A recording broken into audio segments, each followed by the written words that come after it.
Moscow, Russian Moskva, capital of Russia, located in the far western part of Russia. Moscow is the second largest city in Europe with an enormous amount of things to do. Moscow has played a vital role in Russian history. It's the political and financial center of Russia. The Moscow metro network is the biggest and largest metro network in Europe. Tourist places in Moscow, the beautiful Russian capital, offers a blissful vacation to people all across the world. Today in this video, I will guide you with 5-night 6-days tour plan for Moscow along with flight details, visa procedure, currency details, best season, food cost, hotel details, day-wise tour plan, details of how to get around, COVID protocols and cost breakup for the entire tour plan. So don't skip any part and watch till end. If you are new to my channel, don't forget to subscribe to get more interesting videos like this. You can reach Russia from any part of India. Emirates, Aeroflot, Air Astana and Air India provide regular flights from India to Russia. A direct flight from Delhi to Russia may take up to 7 hours and connecting flight take 12 hours. Flight fare ranges between 33 to 35,000 for round trip per person. To enter Russian Federation, citizens of the Republic of India need a visa. Popular Russian visa are the Kaliningrad e-visa, Far East e-visa, St. Petersburg e-visa. So if you are traveling to Moscow as a tourist, you need to arrange tourist invitation letter. To get I-visa done, you need to submit few documents: valid passport, proof of accommodation, valid email ID, proof of finances. You can apply this online. Link for this given below in the description box. Cost for this visa will be $30 for single entry. The Russian ruble or ruble is the currency of Russian Federation. 1 RBL is equal to 1.02 INR. You can get the currency exchange done from airport. There is actually no best time for Moscow. It's all year round tourist destination. However, spring is the best time from May to July, when temperature ranges between 20 degrees centigrade. A typical fast food meal costs 350 RUB in Moscow. On an average, it will be 1000 RUB daily per person.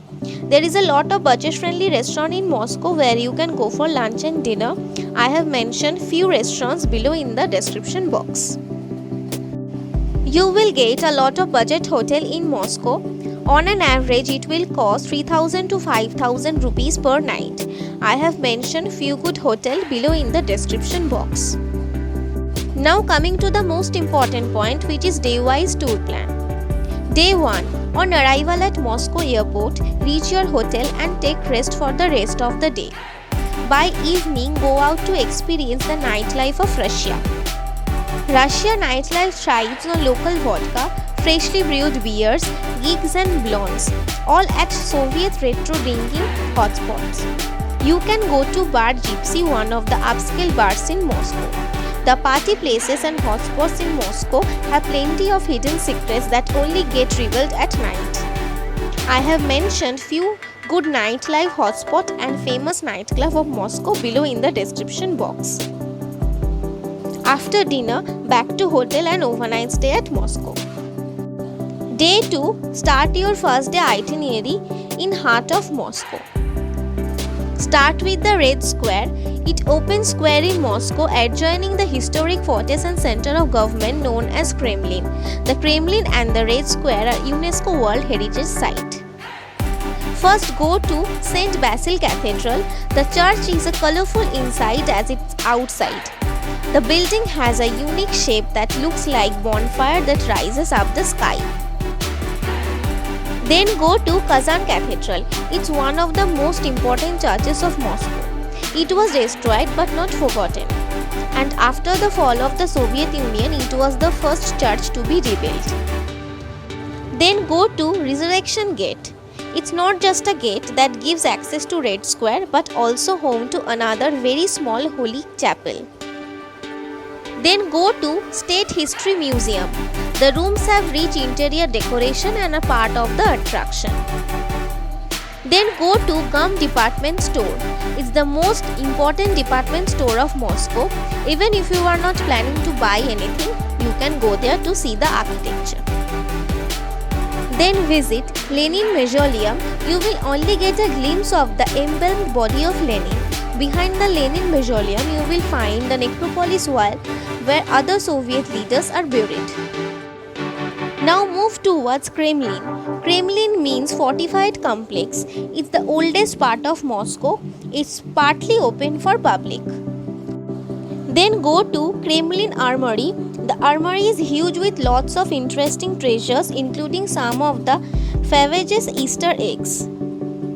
Then go to the Assumption Cathedral. This cathedral acted as the headquarters of the Russian Orthodox Church.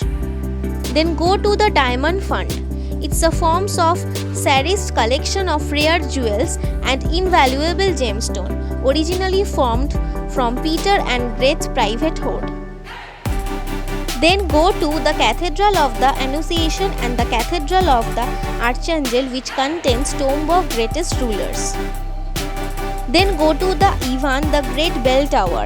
Climbing this 81-meter tall monument provides unparalleled view across the whole city. Try to start at early morning so that you can spend ample time in those places. Then back to hotel and overnight stay at Moscow. Day 3. On day 3, start with the metro stations of Moscow. The metro was some of the most beautiful stations in the world. The metro stations were to become the palaces of the people with lofty ceilings, lots of marble statues, etc.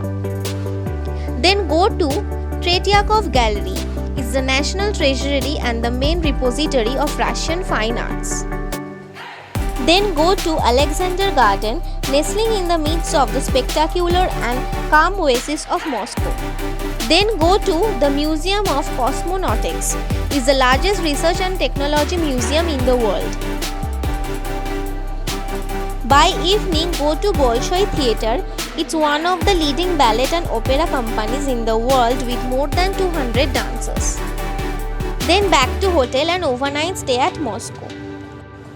Day 4. Start with the other tourist spots of Moscow.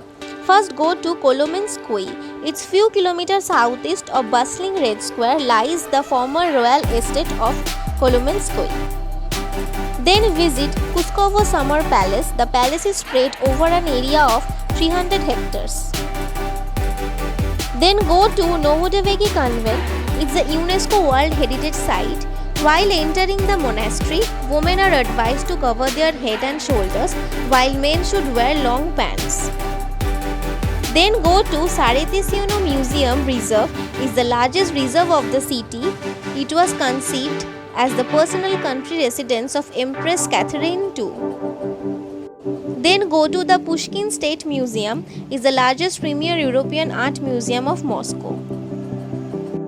Then go to Usatba Izmailovo.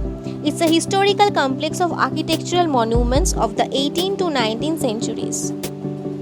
Then visit Gorky Central Park of Culture and Leisure. It houses contemporary art museum, gardens, outdoor sport activities, etc. By evening, go to Ostankino Television Tower. Tourists admire the incredible view of Moscow from the glass-floored observation deck. Then back to hotel and overnight stay at Moscow. Day 5. On day 5, cover the rest of the places of Moscow. First go to VDNKH. It's a magnificent park in north of Moscow, features more than 250 Soviet-era palaces and pavilions, arches and fountains. Then visit Sparrow Hills, one of the highest point and one of the most breathtaking place in Moscow. Then visit Cathedral of Christ the Savior. Majestic inside out, the most imposing and controversial building in Russia. Then go to Museum Park of Art. It's the final resting place for many Soviet statues. Then you can go to Arbat Street. It's the famous 1.25 km walking street in Moscow that lies to the west of the Kremlin. Then go to Verskaya Street, also known as Gorky Street, which is the beating heart of the city. By evening, you can go to the nearby market or malls for shopping. Once done, back to hotel and overnight stay at Moscow. Day 6, back to India from Moscow. This is how your entire trip for Moscow will end here. Moscow Metro is a great transport that is very helpful exploring the city, which covers almost 350 km and over 200 stations. So the best way to cover all the tourist spots of Moscow is via metro. The most used travel card in Moscow is the Troika card, which can be used to pay on the most of the capital city's public transit system. All the tourists traveling to Russia need to present a negative RT-PCR test report on arrival, which should be done within 72 hours prior to arrival. I have mentioned almost all details regarding a decent tour plan for Moscow. If you have any other query, you can drop a comment in the comment section. So now this is the cost breakup for the entire tour plan.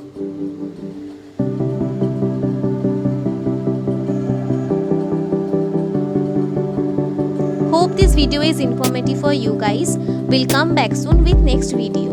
Stay safe, wear mask.